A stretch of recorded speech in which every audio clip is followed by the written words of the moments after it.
Wirya Carita mempersembahkan kisah karya Apung Suwarno berjudul Kris Kyai Setan Kober.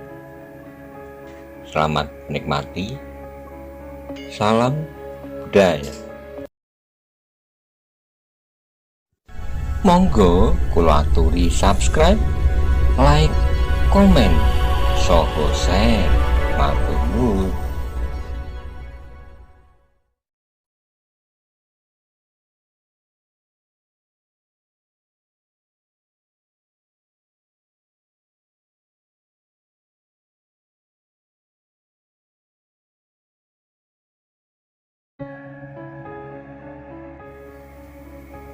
Mendung gelap menyelimuti langit Mojopahit akibat perselisihan sesama saudara. Banyak terjadi ketidakpuasan dan pertengkaran di antara para kerabat Raja Majapahit. Kerajaan Mojopahit mulai rapuh. Salah satu penyebabnya adalah adanya Perang Karigreg yang terjadi bersamaan dengan berdirinya Kesultanan Demak Bintoro yang beragama Islam di pesisir utara Pulau Jawa, yang mulai bangkit di bawah rajanya Raden Patah yang disebut juga Sultan Bintoro atau Sultan Patah.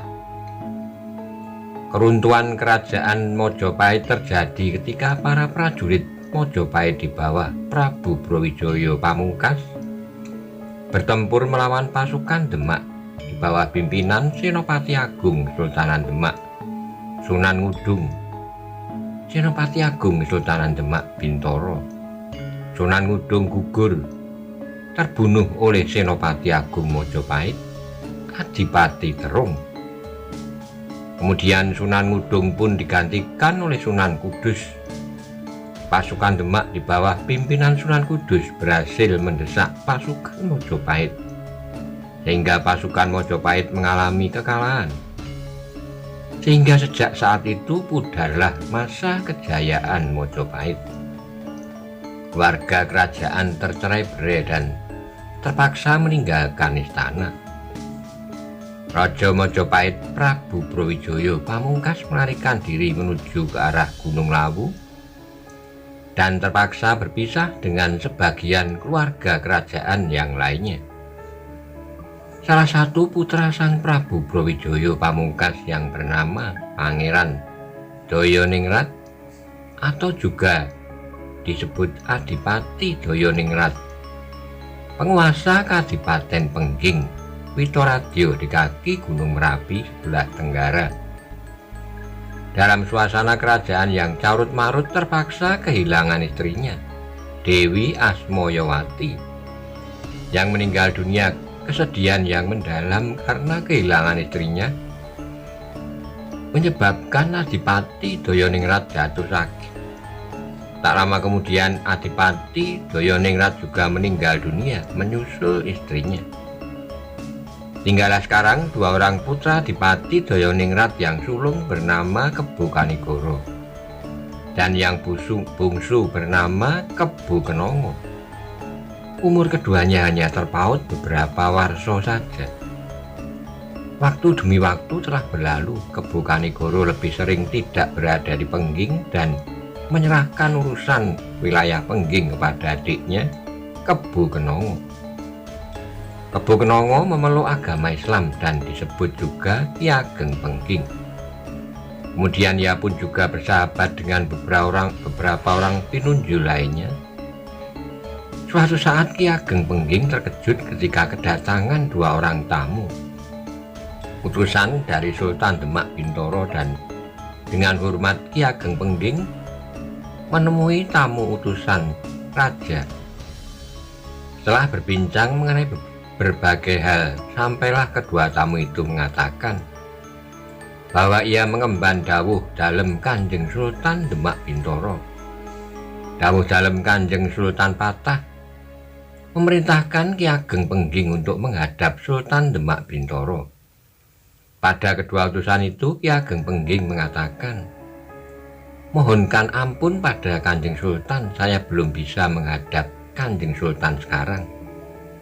Baik Ki Ageng, akan saya sampaikan kepada Kanjeng Sultan, jawab utusan dari Demak. Setelah merasa cukup, maka kedua orang utusan itu pun berpamitan, lalu kembalilah mereka ke kota Raja Demak dan melaporkan hasilnya kepada Sultan Patah. Tidak jauh dari daerah Pengging di arah utara, di desa Tingkir, di kaki Gunung Merbabu, Ki Ageng Tingkir, kakak iparnya sekaligus sahabatnya, menjadi cemas mendengar penolakan Ki Ageng Pengging terhadap putusan raja. Dan bergegaslah Ki Ageng Tingkir menuju Pengging. Betapa senangnya Ki Ageng Pengging kedatangan kakak iparnya. Tapi mukanya berubah menjadi sedih ketika Ki Ageng Tingkir berkata, "Adimas, aku mendengar kabar Adimas menolak panggilan Sultan Demak, benarkah?" "Ya Kakang, itu benar. Saya memang menolaknya. Tidak ada gunanya saya menghadap Sultan Demak. Saya hanyalah seorang dari desa, tidak pantas apabila saya menghadap Kanjeng Sultan Demak Bintoro yang besar," jawab Ki Ageng Pengging. "Jangan begitu Adimas. Tidak ada salahnya Dimas menghadap Kanjeng Sultan ke Demak. Sultan Demak bukan orang lain bagi Adimas.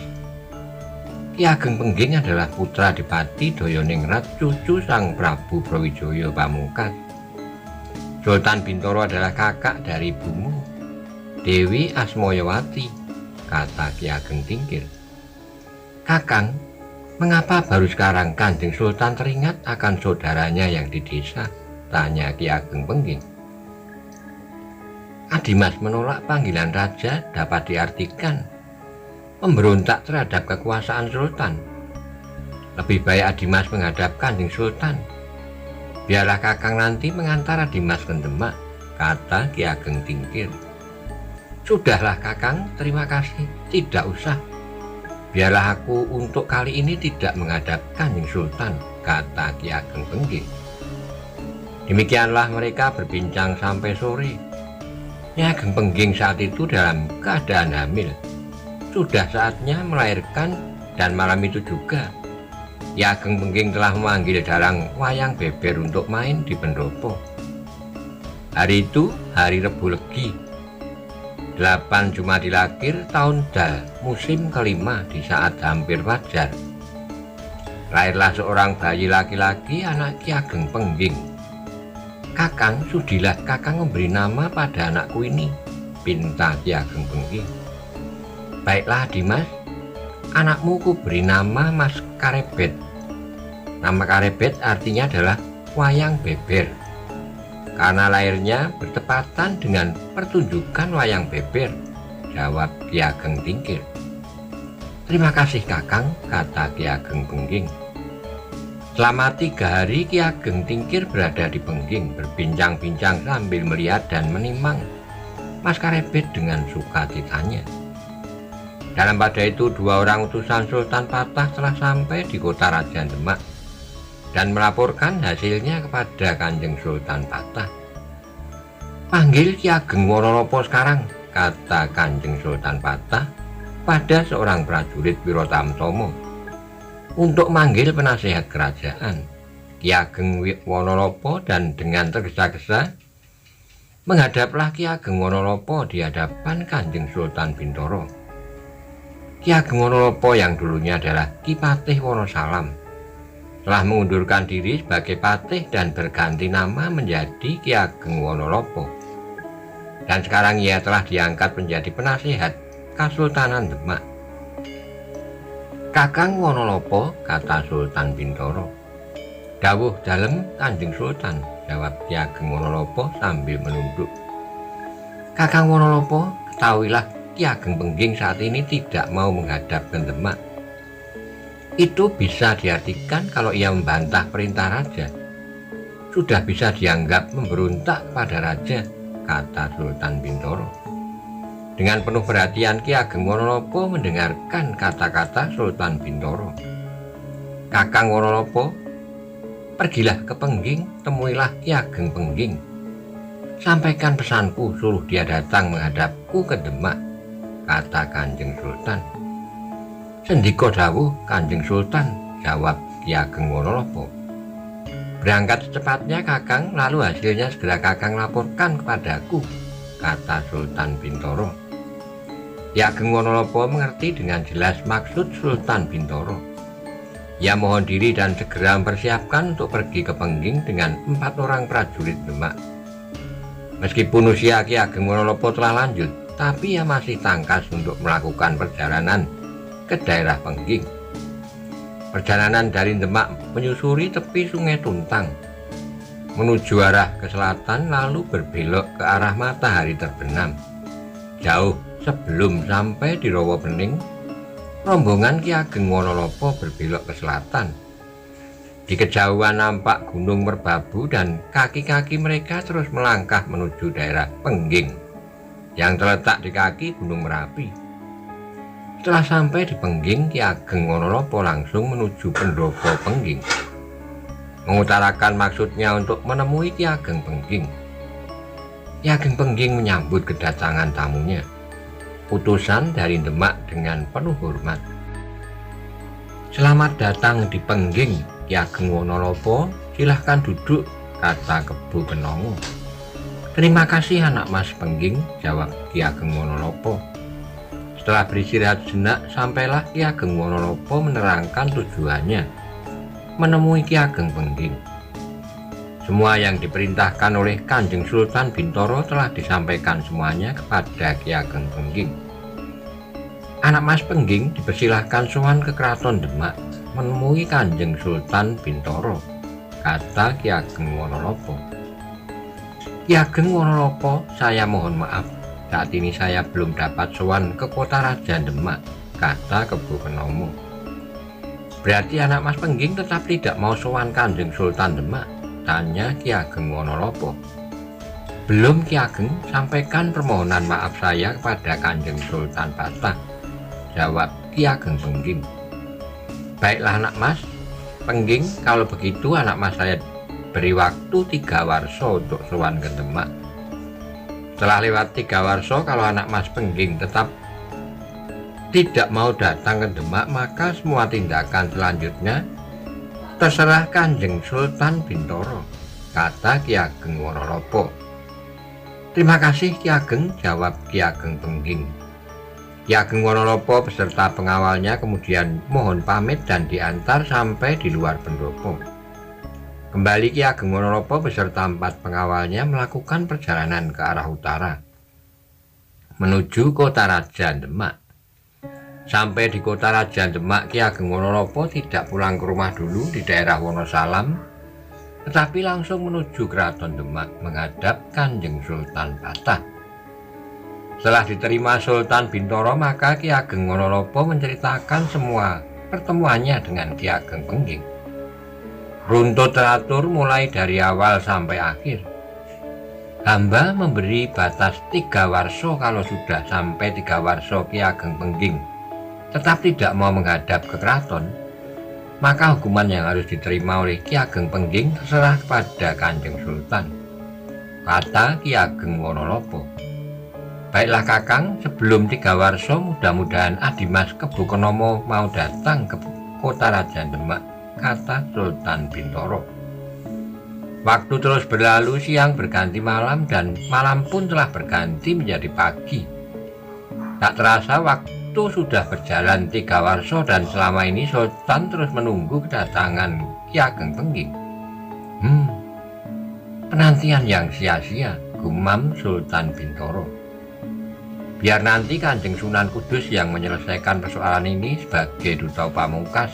Kanjeng Sultan lalu manggil salah seorang prajurit Wirotamtomo dan berkatalah Sultan Bintoro, pergilah 2 orang prajurit ke Kudus, panggil Kanjeng Sunan Kudus sekarang juga. Ndika dawuh Kanjeng Sultan, kata prajurit itu. Bergegaslah prajurit itu mengambil kudanya dan bersama seorang prajurit yang lainnya mereka maju kudanya menuju Kudus. Persoalan Ki Ageng Pengging sudah merupakan tugas Kanjeng Sunan Kudus sebagai seorang senopati perang Kesultanan Demak, gumam Kanjeng Sultan. Hari itu adalah hari Jumat Pon. Di suatu pagi hari yang cerah di daerah Pengging yang terletak di kaki Gunung Merapi, daerah yang subur, beberapa embun masih menempel di daun. Di dalam halaman rumah Ki Ageng Pengging dengan memanggul cangkul, Ki Ageng Pengging telah bersiap akan berangkat ke sawah. Mengapa hari ini hatiku merasa tidak tenang? Berkata Ki Ageng Pengging di dalam hatinya. Ketika kakinya mulai melangkah, hati Ki Ageng tercekat hampir terloncat ketika mendengar pekian lirih seekor burung gagak. Mengapa suara burung gagak yang lemah telah mampu mengejutkan aku? Gumam Ki Ageng Pengging. Belum juga kakinya keluar halaman, dilihatnya seekor kuda berlari menuju ke arahnya. Ki Ageng bergeser ke tepi, tapi kuda itu berhenti tepat di depan Ki Ageng. Dan ternyata Ki Ageng Pengging pernah melihat orang yang duduk di punggung kuda itu. "Oh, kok Kisana? Kok berasal dari desa Tingkir?" tanya Ki Ageng Pengging. "Betul Ki Ageng, saya akan menyampaikan sebuah kabar penting," jawab orang berkuda itu. "Masuklah," kata Ki Ageng Pengging. "Terima kasih Ki Ageng," jawab orang berkuda itu. Keduanya lalu menuju pendopo dan utusan dari Tingkir itu pun duduk berhadapan dengan Ki Ageng Pengging. "Saya hanya sebentar Ki Ageng, hanya menyampaikan berita bahwa Ki Ageng Tingkir tadi malam telah meninggal dunia," kata utusan dari desa Tingkir. Betapa terkejutnya Ki Ageng Pengging mendengar berita itu. Sesaat mulutnya seperti terkunci, tapi setelah kesadarannya pulih, terdengar beberapa kalimat lirih terucap dari mulutnya. Utusan dari Tingkir pun berdiam diri menunggu perintah dari Ki Ageng Pengging.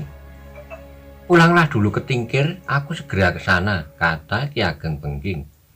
"Baik Ki Ageng, saya mohon pamit," kata utusan dari Tingkir yang segera berdiri dan berjalan menuju kudanya, lalu segera dipatunya kembali menuju desa Tingkir. Dari pendopo, Ki Ageng Pengging segera mencari istrinya dan berkata, "Nyai, tadi malam Ki Ageng Tingkir telah meninggal dunia. Aku akan pergi ke Tingkir sekarang." "Silakan Ki Ageng," kata Nyai Ageng Pengging. Ki Ageng Pengging segera menyiapkan kudanya, lalu dipacunya dengan cepat menuju desa Tingkir. Mendung menyelimuti desa Tingkir. Kedatangan Ki Ageng Pengging ke Tingkir disambut dengan linangan air mata Nyai Ageng Tingkir. "Adi, kakakmu telah mendahului pergi," kata Nyai Ageng Tingkir. Ki Ageng Pengging tidak mampu berkata apapun.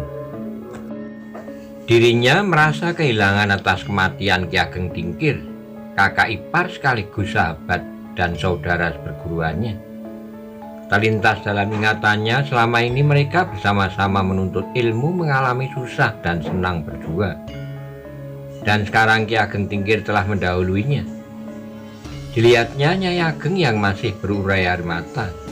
Ki Ageng Pengging berkata dalam hati, "Betapa sepi hidup Nyai Ageng Tingkir." Upacara pemakaman pun segera dilangsungkan, dan setelah selesai upacara pemakaman, maka Ki Ageng Pengging minta diri pulang ke Pengging. "Baik Adi, tapi bawalah barang-barang milik Ki Ageng Tingkir yang masih ada," kata Nyai Ageng Tingkir. "Saya tidak akan mengambil Nyai, tetapi saya akan ninggali. Saya nanti yang akan memberi Nyai," jawab Ki Ageng Pengging. Nyai Ageng Tingkir melihat Ki Ageng Pengging memacu kudanya meninggalkan desa Tingkir dengan sejumlah tanda tanya di hatinya. "Aku akan diberi apa yang akan diberikan Ki Ageng Pengging kepadaku?" Sementara itu Ki Ageng Pengging memacu kudanya menuju Pengging. Hatinya masih merasa kehilangan seorang saudara dan sahabat yang sehati.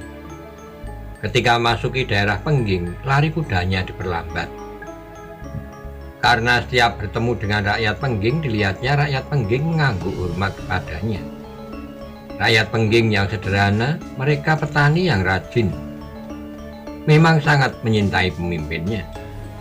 Kebu Kenongo yang disebut juga Ki Ageng Pengging. Pada saat yang sama di daerah kaki Gunung Muria sebelah selatan di daerah Kudus, salah seorang wali songo yang juga merupakan senopati perang Sultanan Demak, Sayyid Ja'far Shodiq, yang lebih dikenal dengan nama Sunan Kudus, sedang memberi pelajaran mengaji kepada para santri di Panti Kudus. Tapi Sunan Kudus melihat ada santri yang bertugas di luar ruangan, berdiri depan pintu ingin mengatakan sesuatu kepada Sunan Kudus. Sejenak Sunan Kudus keluar ruangan dan bergerak menemui santrinya. "Ada apa?" tanya Sunan Kudus. "Ada tamu Kanjeng Sunan, 2 orang prajurit Wirotamtomo dari kota Raja Demak. Ingin bertemu dengan Kanjeng Sunan," jawab santri tersebut. "Baik, persilahkan dia duduk, aku segera ke sana," jawab Sunan Kudus setelah mengangguk hormat. Santri tersebut bergegas menemui tamunya kembali. Sunan Kudus kembali masuki ruangan, memberi pengarahan kepada para santri lalu berjalan ke pendopo, menemui 2 orang prajurit Demak. Di pendopo telah menunggu 2 orang tamunya dan Sunan Kudus pun menemuinya. Berbicara mengenai kabar keselamatannya dan setelah berbicara panjang lebar, Sunan Kudus lalu berkata, "Ada titah Kanjeng Sultan kepada saya." "Ya Kanjeng Sunan," dawuh dalam Kanjeng Sultan Bintoro. "Kanjeng Sunan Kudus diharapkan datang menghadap Kanjeng Sultan Bintoro sekarang," jawab salah seorang prajurit Demak. "Baik prajurit, kalian berangkatlah dulu, aku segera menyusul," kata Sunan Kudus. Kemudian kedua prajurit itu pun mohon pamit kembali ke kota Raja Demak. Setelah itu Sunan Kudus merintahkan kepada 2 orang santrinya untuk mempersiapkan 3 ekor kuda dan mengikutinya pergi menghadap Sultan Demak. Berangkatlah Sunan Kudus disertai 2 orang santrinya menuju ke arah matahari terbenam, ke arah barat menuju kota Raja Demak. Menjelang matahari terbenam, 3 ekor kuda masuki kota Raja Demak dan langsung menuju bangunan besar Keraton Demak. Sultan Bintoro yang memang telah menunggunya langsung mempersilahkan Sunan Kudus untuk masuk ke dalam, sedangkan kedua santrinya menunggu di pendopo. "Kanjeng Sunan, persoalan Ki Kebo Kenongo di Pengging memerlukan penyelesaian segera. Waktu yang telah diberikan oleh Kakang Wonolopo telah genap 3 warso dan ternyata Ki Ageng Pengging tetap tidak mau datang menghadap ke Demak. Bagaimana menurut pendapat Kanjeng Sunan Kudus?" tanya Sultan Bintoro.